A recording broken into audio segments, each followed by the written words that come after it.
Donc merci de me proposer de parler de ce sujet.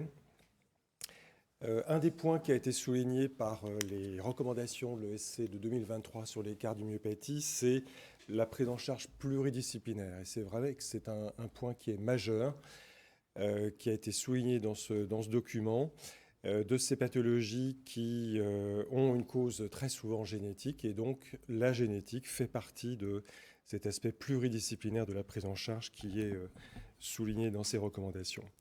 On connaît assez bien les principaux gènes qui sont responsables des cardiomyopathies, qui sont résumés ici sur cette figure, avec dans les CMH, on vient d'en parler, le plus souvent des mutations dans les gènes sarcomériques, avec deux gènes principaux, la chaîne lourde bêta, la myosine MYH7 et la protéine C cardiaque MYBPC3. Dans les formes dilatées, le principal gène, c'est le gène de la titine, qui est un des composants un peu particuliers du sarcomère. Dans les formes ventriculaires droites arythmogènes, vous en entendez parler juste après, il s'agit essentiellement de mutations dans les gènes des desmosomes, de certaines jonctions intercellulaires un petit peu particulières, avec le principal gène, la placophilin 2. Et dans les formes restrictives, on a aussi des gènes, soit du sarcomère, soit d'autres gènes, dont aussi les formes génétiques de la transthyrétine dans l'amylose cardiaque ici. Et le plus souvent, le point commun de ces différentes causes génétiques, c'est que le plus souvent, il y a des exceptions, mais le plus souvent, c'est une forme autosomique dominante dans sa transmission, avec un risque de 50% chez les apparentés au premier degré. Et souvent, dans ces différentes maladies distinctes, une grande hétérogénéité génétique, avec beaucoup de gènes finalement qui peuvent être impliqués dans chacune de ces pathologies.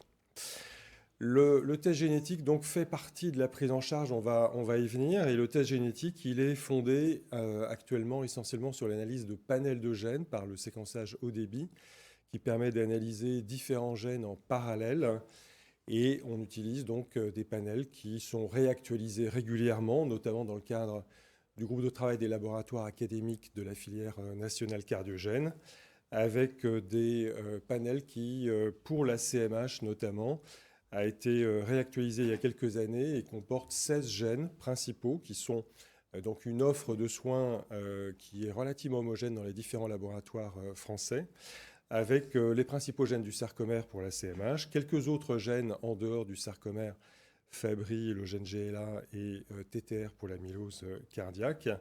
Et puis pour les autres cardiomyopathies, on a d'emblée un panel un peu plus large, en général à peu près 70 gènes qui sont analysés ici.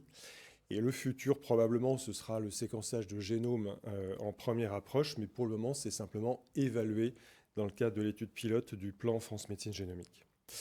Globalement, on connaît les gènes donc depuis quelques temps, et très vite, le test génétique s'est imposé dans les recommandations de bonnes pratiques cliniques des sociétés savantes, une recommandation de classe 1 dans la réalisation du test génétique chez les patients qui ont une cardiomyopathie. Et pourquoi donc on va voir successivement les différents impacts du test génétique dans les cardiomyopathies. Il peut y avoir parfois un impact thérapeutique direct du gène. Jusqu'à présent, c'était relativement rare, mais ça commence à se développer beaucoup dans cette indication-là. Pour prendre un exemple, celui de la CMH, c'est une maladie qui est très hétérogène génétiquement, et pas que génétiquement, mais c'est avant tout une maladie génétique. Et vous voyez ici le résumé avec, en première approche, le groupe principal qui est celui des mutations dans les gènes du sarcomère. C'est 30 à 60% des cas. On a parlé des principaux gènes qu'on retrouve à ce niveau-là. Mais il y a aussi tout un groupe de causes génétiques non sarcomériques. Il y a une quarantaine de causes. Et ça, c'est 25% des CMH dans la population pédiatrique, 25% de causes génétiques non sarcomériques. Chez l'enfant, il y a 3 chefs de file, maladie de Pompe, Noonan et Friedreich. Chez l'adulte, il y en a 2, c'est maladie de Fabry et l'amylose cardiaque TTR. Et puis, on a des causes non génétiques qui sont relativement rares dans les CMH. Et puis, malgré un bilan bien réalisé, on ne trouve pas de cause dans 25, voire 50% des cas selon le profil des patients. Et donc, il peut y avoir un impact thérapeutique direct. Chez l'adulte, dans les causes non sarcomériques, il y a 2 exemples que vous connaissez bien, qui sont celui de la maladie de Fabry de l'amylose ATTR, puisqu'on a des traitements spécifiques dans l'amylose, dont vous connaissez le tafamidis, molécule chaperonne, et puis vous avez le patisiran depuis plus récemment. Dans la maladie de Fabry, donc, vous avez l'enzymothérapie substitutive, vous avez, selon la mutation, également une molécule chaperonne parfois. Et ça, ce sont des molécules qui ont démontré leur intérêt pour réduire la mortalité cardiovasculaire dans ces maladies. Et donc, il y a clairement un intérêt à ne pas passer à côté de ces étiologies. Et tout retard dans le diagnostic, c'est finalement une perte de chance pour le patient de bénéficier de cette prise en charge spécifique. Au-delà du traitement, il y a aussi d'autres impacts du fait de bien faire le bon diagnostic sous-jacent. Il peut y avoir parfois un mode de transmission un peu différent. Certaines de ces maladies sont liées à l'X, comme la maladie de Fabry par exemple. Certaines sont autosomiques récessives et donc le conseil génétique va être différent aussi dans ces familles. Et puis, selon les cas aussi, on peut avoir une surveillance cardiaque ou extracardiaque qui va être différente, avec différents types de complications à rechercher spécifiquement. Donc, clairement, plus on affine la cause de la maladie, plus on va pouvoir affiner la prise en charge de ces patients-là. Donc ça, c'est un impact dans les formes non sarcomériques, mais on commence à voir aussi un impact thérapeutique direct dans les formes sarcomériques. Le premier exemple, c'est le développement de la nouvelle classe des inhibiteurs de la myosine avec le mavacamten en chef de file pour améliorer, pour le moment restreint à cette amélioration des symptômes dans les formes symptomatiques et obstructives. Mais c'est un progrès important et c'est la première classe de médicaments dans la CMH sarcomérique qui a été développée vis-à-vis de ce qu'on connaît de la physiopathologie des mutations dans les protéines du sarcomère. Et puis, la perspective pour les années qui viennent, c'est qu'on a des essais thérapeutiques en cours avec l'objectif de corriger la mutation. Et le premier essai de thérapie génique dans la CMH sarcomérique a commencé il y a un petit peu plus d'1 an. Et donc, on ne devrait pas tarder à avoir des résultats intéressants sur des phases préliminaires, en tout cas. Et dans le futur, on aura peut-être la possibilité de proposer donc, ces stratégies. Et donc, une raison de plus, évidemment, de bien faire le diagnostic étiologique au départ chez ces patients. De plus en plus, on progresse vers ce qu'on appelle la médecine de précision, effectivement fondée sur l'étiologie sous-jacente. Deuxième impact du test génétique, c'est l'aide au dépistage familial. Dans les formes communes, notamment si on prend cet exemple-là, les formes présumées sarcomériques ou sarcomériques avérées, on a un mode de transmission qui est autosomique dominant, on l'a dit, donc un risque de 50% pour les apparentés au premier degré. Et puis, on a aussi un élément qu'on connaît bien, c'est que la pénétrance est retardée, c'est-à-dire l'expression cardiaque est retardée à un âge qui peut être très variable selon les personnes dans les familles. Dans un des premiers papiers qu'on avait fait, on voyait que la probabilité pour un porteur de mutation de développer la maladie, c'était progressivement croissant avec l'âge. C'était de 55% à peu près entre 10 et 30 ans, 75% de probabilité entre 30 et 50 ans, et puis presque complète, 95% à partir de 50 ans à peu près. Et donc, il y a un enjeu de surveillance qui continue dans le temps chez les apparentés. Pas seulement un premier bilan, ce n'est pas suffisant pour pouvoir savoir ce dont il s'agit. Et il y a d'autres études un petit peu plus récentes qui ont été prospectives d'une certaine façon, qui ont montré qu'effectivement, chez les porteurs de mutations avec un premier bilan cardiaque normal, dans les 15 ans qui suivent, l'hypertrophie apparaît chez 50% des porteurs de mutations dans cette étude britannique. Donc il y a un vrai enjeu de dépistage familial. On a progressé beaucoup, mais ça a été dit un petit peu à la fin du topo de Patricia aussi. On a encore des progrès à faire. La prise en charge de la famille n'est pas encore optimale, on le voit quand on voit les patients. Ça nécessite un petit peu de temps à organiser, mais il faut le faire. Et il y a une première partie qui est le bilan cardiologique, et puis il y a une deuxième partie après en s'aidant du bilan génétique, mais déjà le bilan cardiaque est vraiment très important. Et le bilan cardiaque dans les cardiomyopathies, il avait été proposé il y a quelques temps maintenant, et ça avait été endossé dans les différentes recommandations successives. il faut trouver un compromis raisonnable entre le coût d'une stratégie de dépistage systématique et puis la réalité des risques de complications. Et donc, dans la plupart des cardiomyopathies, l'âge de début minimal, c'est au moins l'âge de 10 ans pour faire un premier bilan cardiaque avec un ECG, une échographie, et puis de répéter ce bilan régulièrement chez les apparentés, même si le premier bilan est normal, du fait de cette expression tardive fréquente chez ces patients. Et quand on connaît la mutation, on peut aller plus loin dans le cadre de l'utilisation du test génétique. Donc ça suppose d'avoir identifié la mutation chez le cas index. Et après, on peut proposer à ce moment-là un test génétique prédictif ou présymptomatique. Les deux dénominations sont utilisées. Chez l'apparenté qui n'aura pas la mutation, eh bien, on pourra stopper la surveillance cardiologique. Et il n'y aura pas besoin d'étendre la surveillance à la génération d'après.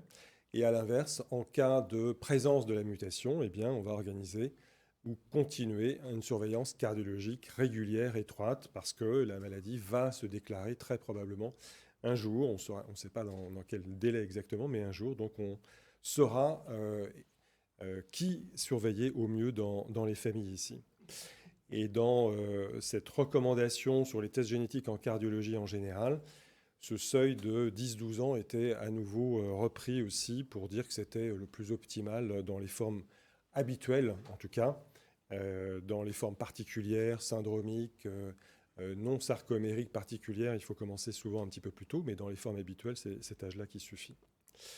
Troisièmement, l'utilisation du test génétique dans le pronostic, dans la stratification du pronostic des patients qui ont une cardiomyopathie. Et ça, c'est un domaine qui a le plus progressé probablement ces dernières années, et notamment dans les formes dilatées, avec notamment cette évaluation du risque rythmique de troubles du rythme ventriculaire qui est influencé, selon les cas, plus ou moins par certains gènes sous-jacents. Alors, dans les formes hypertrophiques, certains gènes ont été associés dans le passé à un risque rythmique un petit peu plus important, notamment le gène de la troponine T, TNNT2. Mais on manque de données pour savoir si vraiment c'est confirmé sur de larges cohortes de population. Par contre, ce qui a été montré ces dernières années, c'est la figure de droite ici, notamment. Il y a plusieurs publications, mais notamment celle-là qui regroupe 2700 porteurs de mutations dans des familles de CMH. Et on voit que quand on identifie, le simple fait d'identifier une mutation dans les gènes du sarcomère est associé à un pronostic plus sévère que quand on ne trouve pas de mutation. Et quand on a ce qu'on appelle un variant de signification incertaine, eh bien, on a un pronostic qui est intermédiaire. Donc ça a été montré vis-à-vis du pronostic de la mortalité cardiovasculaire, vis-à-vis de la mort subite aussi. Et ce qu'on ne sait pas, c'est si c'est un facteur de risque indépendant des autres facteurs de risque connus de la CMH vis-à-vis du risque rythmique. Donc ça reste à démontrer. Et un petit élément aussi supplémentaire, c'est qu'on sait que certains patients, ça peut arriver, ont une deuxième mutation. C'est à peu près 5% des patients. Et il y a un risque, un pronostic qui est plus sévère également chez les doubles mutés par rapport aux simples mutés. Mais encore une fois, dans la CMH, on manque encore de niveau d'évidence suffisant pour que la génétique fasse partie dans les formes sarcomériques du pronostic. Et donc, on attend des études qui sont en cours, notamment un PHRC national Optim-HCM, auquel un certain nombre d'entre vous participent, je les en remercie, qui a pour but d'intégrer l'IRM et la génétique dans la stratification du pronostic. Un domaine qui a beaucoup évolué, c'est celui des cardiomyopathies dilatées. On sait qu'il y a certains gènes qui ont un pronostic plus sévère, notamment le gène des lamines, le gène LMNA, qui est associé à une expression cardiaque un petit peu particulière parce qu'il y a d'une part des troubles de conduction qui sont sévères, qui peuvent représenter une cause de mort subite. Et puis, il y a des troubles du rythme ventriculaire précoces, sévères aussi, qui représentent la deuxième modalité de mort subite dans ces familles. Et la cardiomyopathie dilatée, souvent, survient un petit peu de façon un petit peu retardée par rapport aux manifestations électriques. C'est un gène avec une transmission autosomique dominante. Et dans une méta-analyse de 8000 patients avec cardiomyopathie dilatée, qui étudiait l'influence des différents gènes, des gènes principaux, on voit que c'est le gène qui est associé au pronostic le plus sévère. Le plus de risques de troubles conductifs, le plus de risques de troubles du rythme ventriculaire et le plus de risques d'insuffisance cardiaque et de transplantation cardiaque. Donc, quand on va trouver chez un patient qui a une CMD une mutation dans ce gène-là, on va être beaucoup plus proactif dans la prise en charge et notamment discuter plus précocement un défibrillateur et un pacemaker. On a différents facteurs qui nous permettent d'évaluer ce risque et donc de décider l'implantation d'un défibrillateur. On a une première étude européenne où on avait retrouvé 4 facteurs de risque indépendants. La TV non soutenue, la fraction d'éjection inférieure à 45%, le sexe masculin, le mécanisme des mutations, celles qu'on dit tronquantes par rapport aux non tronquantes, sont plus à risque de mort subite. Et puis, il y a eu un score de risque qui a été développé par Karim Wabi, qui a permis de modéliser, un peu comme dans la CMH, le risque de mort subite à partir d'un certain nombre de facteurs. Et aux facteurs précédents ont été ajoutés notamment les troubles de conduction auriculo-ventriculaire. Et donc, quand on rentre ces facteurs, on a un risque de mort subite à 5 ans qui va nous permettre de nous aider à sélectionner les patients qui vont bénéficier d'un défibrillateur. Le seuil de ce score n'était pas tout à fait clair, et donc il y a eu dans les recommandations 2022 de l'ESC sur la prévention de la mort subite, dans le chapitre sur les CMD, sur les laminopathies, il a été proposé de prendre un score de risque à 10% en présence d'une atteinte cardiaque qui paraît raisonnable pour décider de l'implantation prophylactique d'un défibrillateur chez ces patients. On a d'autres gènes qui sont associés à un surrisque rythmique dans les cardiomyopathies dilatées. Il y a notamment un gène qu'on appelle la filamine C, qui est connu depuis pas si longtemps que ça. On commence à accumuler les données quand même pas mal sur ce gène-là. Et là aussi, c'est les mutations tronquantes qui sont plus à risque de mort subite, celles qui ont un effet plus drastique sur la protéine. Et donc, on a plusieurs cohortes. À gauche, c'était une cohorte française, à droite, une cohorte espagnole, qui fait que maintenant, on sait aussi que voilà, c'est un gène à sur-risque rythmique, et donc on va aller plus loin vers le défibrillateur en présence de ces mutations. Il y a d'autres gènes. Il y en a un autre que je cite, qui est un des plus récents et intéressants, qui est celui de la desmoplaquine, qui est un des gènes en cause dans les cardiomyopathies dilatées, dites arythmogènes, ou les cardiomyopathies du ventricule gauche non dilaté, une des nouvelles entités proposées par la classification de l'ESC de 2023. Et ce gène de la desmoplaquine, il est donc impliqué dans ces atteintes du ventricule gauche, avec souvent en imagerie un aspect très particulier qui est le rehaussement tardif sous-épicardique, qui peut mimer une séquelle de myocardite et qui souvent est assez diffus en anneau, en ring, un aspect assez caractéristique, et qui est associé à un risque arythmogène important, alors même que la fraction d'éjection peut être relativement préservée ou peu abaissée.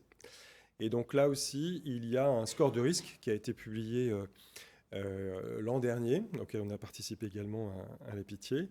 Et donc, vous voyez qu'un certain nombre de critères ont été retenus qui permettent d'évaluer après le score de risque rythmique à 5 ans et de nous aider à décider du meilleur moment pour implanter un défibrillateur chez ces patients. Et dans les CMD, on a cet élément ce rôle de la génétique qui a été pris en charge, pris en compte dans les recommandations d'implantation de défibrillateurs prophylactiques.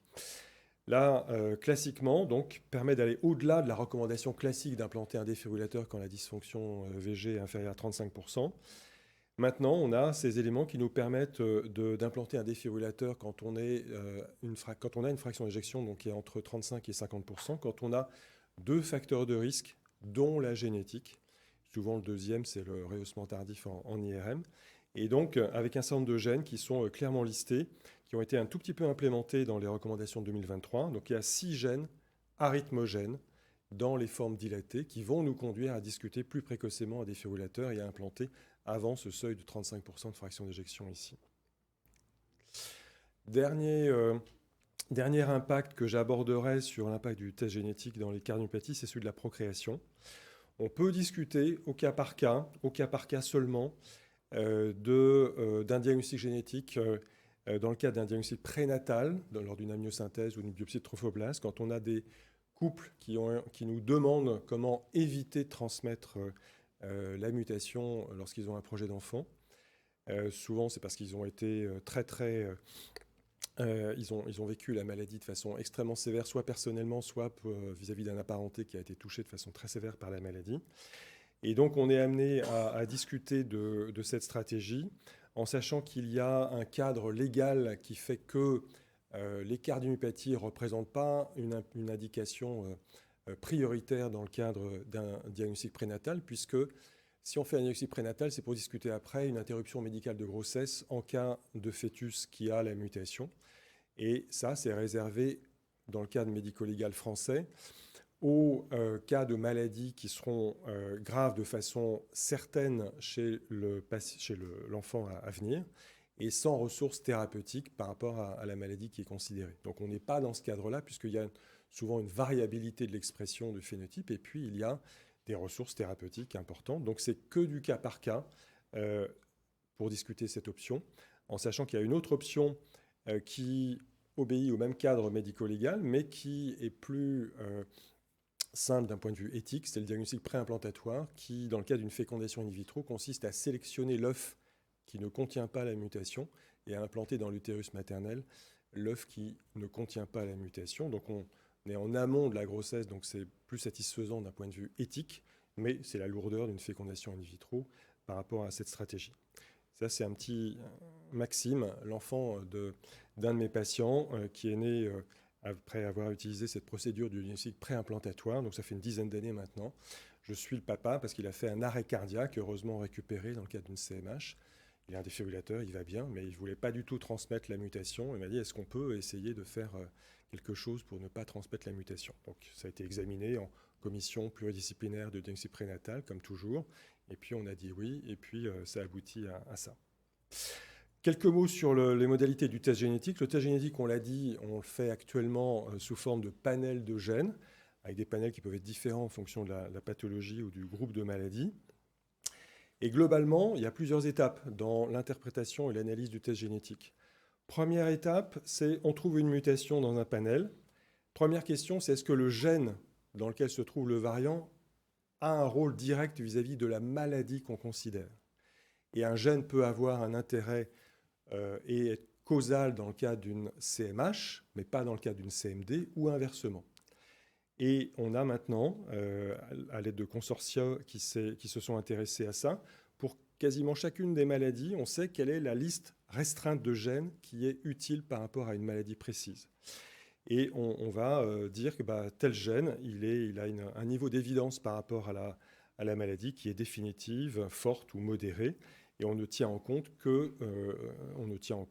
des gènes que ceux qui ont un rôle direct vis-à-vis de la maladie considérée. Et par exemple, le gène de la titine, il a un rôle clair, évident dans les CMD, mais il n'a pas de rôle avéré dans les CMH, par exemple. Donc on ne va pas analyser différemment les choses. Deuxième objectif, on va analyser le variant lui-même. Est-ce qu'il est pathogène? Est-ce qu'il a des critères de causalité? Et ça, ce n'est pas si facile que ça. Donc vous savez qu'il y a une classification de pathogénicité, classe 1 à 5. 5, c'est les variants pathogènes clairs. 4, c'est les variants probablement pathogènes. Et seules ces deux classes sont utilisables, actionnables. Et puis on a une troisième classe où on ne sait pas trop quoi faire, c'est les variants de signification incertaine, où pour le moment, on ne peut pas conclure, on ne peut pas utiliser les choses. Et c'est seulement après avoir analysé de façon très précise ces éléments-là qu'on va pouvoir utiliser ou pas le résultat génétique pour les différentes indications dont on a parlé juste avant. Ne pas oublier aussi que le test génétique pose une problématique en termes d'enjeux médicaux, mais ça on en a parlé juste avant, mais aussi il y a des enjeux non médicaux. Il peut y avoir des enjeux médico-légaux, on les a un petit peu abordés pour certains là, mais au passage rapidement. Il y a un cadre légal pour les tests génétiques. Il y a aussi parfois des implications socio-professionnelles, en tout cas il y a des questions qui nous sont posées par les patients ou les familles. Il y a un impact psychologique. Toutes ces maladies où il y a souvent un fort sentiment de culpabilité d'avoir transmis à ses enfants, d'avoir parfois été à l'origine d'une forme qui s'est révélée très sévère dans la famille, etc., d'avoir des discordances entre la fratrie, ceux qui ont échappé au mauvais sort, qui n'ont pas la mutation, ceux qui ont la mutation, etc. Donc il y a une implication psychologique qu'on ne soupçonne pas forcément et qui est toujours importante à prendre en considération. Et puis il y a parfois des conflits éthiques. On peut avoir un patient avec le neveu qui veut savoir s'il a la mutation ou pas, mais le père de ce neveu, donc le frère du cas index, ne veut pas faire le test génétique. Et donc, qu'est-ce qu'on fait quand l'un veut et puis l'autre ne veut pas? Donc, on est confronté régulièrement à des problèmes éthiques aussi quand on prend en charge ces familles. Ça, c'est un exemple de cadre médico-légal pour la prescription du test génétique chez les apparentés, qui est plus restreinte que chez le cas index, où il faut que ce soit non seulement une information préalable et un consentement préalable, mais ça, c'est le cas pour tout le monde, mais aussi une prescription pour les apparentés qui doit se faire dans le cadre d'une consultation, dans le cas de quelqu'un qui appartient à une équipe pluridisciplinaire déclarée comme faisant du test génétique prédictif au ministère de la Santé ou à l'Agence de biomédecine, avec donc des cadres précis qui sont mentionnés. D'où le fait qu'il ne faut pas hésiter à recourir à des équipes expertes pour le test génétique, pour intégrer cette étape en tout cas dans la prise en charge des patients. Et pour le test génétique, il faut savoir quoi prescrire, savoir à quel laboratoire envoyer, savoir ensuite quand on reçoit le résultat, comment interpréter, comment restituer au patient et à sa famille le résultat, d'où l'importance de ces équipes pluridisciplinaires. Et donc, je vous rappelle que les équipes de la filière nationale cardiogène sont à votre disposition. C'est une filière qui regroupe tous les acteurs de la prise en charge des maladies cardiaques génétiques ou rares, avec différentes thématiques. Il y a les cardiomyopathies, il y a les troubles du rythme, il y a les cardiopathies congénitales complexes, avec un réseau de centres de référence, coordonnateurs ou constitutifs, un réseau de centres de compétences. Et puis on travaille avec les associations de patients, avec les sociétés savantes, les laboratoires de génétique, etc., pour essayer d'améliorer les choses. Et notamment, on vient de produire il n'y a pas longtemps, il y a quelques mois, un consensus d'experts sur le conseil génétique et les tests génétiques en cardiologie. C'est un document synthétique court. Vous le trouverez sur la filière, sur le site de la filière cardiogène. Vous pourrez le télécharger, qui reprend un peu plus en détail ce que je viens de vous dire sur les principes généraux.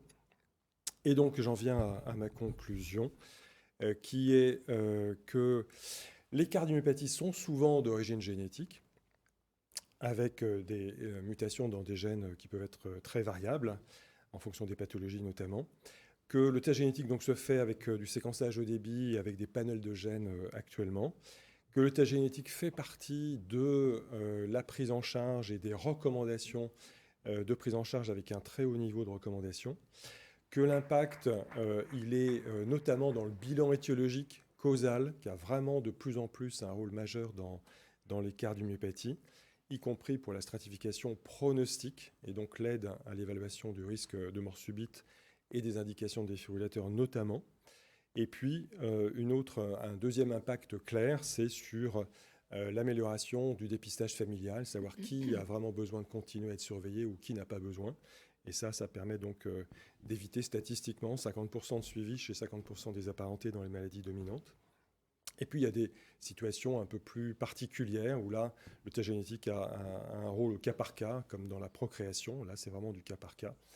Et que ne pas hésiter à faire appel aux équipes pluridisciplinaires. Donc, je vous remets, pour terminer, l'adresse du site de la filière cardiogène, où vous retrouverez beaucoup de choses qui sont soit pour les patients, les familles. Donc, vous pouvez aussi conseiller à vos patients de se diriger sur ce site parce qu'ils trouveront des brochures sur les maladies, des brochures sur différentes choses, des cartes d'urgence qu'on fait, des rendez-vous aussi mensuels qu'on fait, du soutien psychologique en distanciel aussi, etc. Et puis pour les soignants, vous trouverez évidemment tout l'annuaire des équipes expertes, consultation de génétique ou consultation de cardiologie, des documents de synthèse qu'on fait. Pour ceux qui veulent aller plus loin, il y a un DIU sur les maladies cardiaques héréditaires, pour ceux qui veulent aller plus loin, notamment être plus capables de prescrire les tests génétiques chez les cas index notamment. Et puis il y a des RCP nationales, il y a des programmes d'ETP qu'on développe, il y a différentes choses. Et on a nos prochaines réunions annuelles de la filière qui auront lieu au mois de mai à Nantes, et vous serez les bienvenus.